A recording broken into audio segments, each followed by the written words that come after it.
Le capitalisme nous déshumanise ou quand la fin justifie les moyens.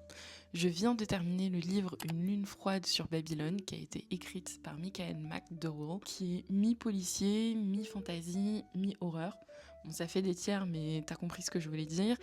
Et qui raconte l'histoire de la famille Larkin qui vit en Floride dans la petite ville de Babylone, qui longe une rivière qui s'appelle le Styx.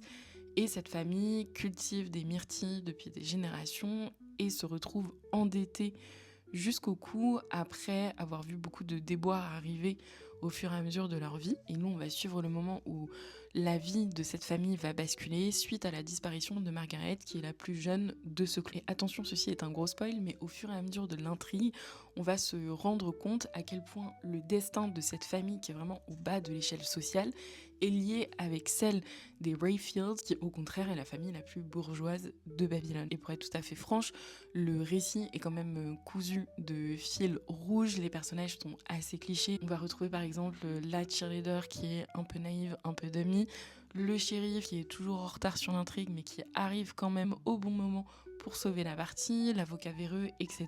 Mais l'intrigue a été créée de telle sorte qu'on s'immerge progressivement dans la fantasy, ce qui le rend super intéressant. Et surtout, il y a cette question de fond qui reste d'à quel point la cupidité peut nous transformer et nous déshumaniser. Et cette déshumanisation, dans le livre, elle a lieu à deux niveaux. D'abord avec les personnes les plus pauvres, comme ici avec les Larkin, qui sont considérés comme des objets qu'on peut manipuler, déplacer, disposer à foison pour permettre l'acquisition et l'accumulation de ressources, ou même côté notable, où ce pouvoir et cette ambition transforment la vision que l'on a du monde, transformant les gens autour de nous en ces fameux objets dont on parlait à l'instant. Et j'ai adoré le fait que l'intrigue se passe dans une toute petite ville de Floride, qui nous rappelle que peu importe l'endroit où on se trouve, on fait partie de cette société et de ce système quoi qu'il arrive. Je pense que je vais continuer mon immersion dans son univers parce que j'avais emprunté un deuxième livre qui s'appelle Cathy au moment où j'étais passée à la bibliothèque, et d'après ce que j'ai cru comprendre, cette mise en scène des rapports sociaux autour de la Floride, autour d'une rivière, etc.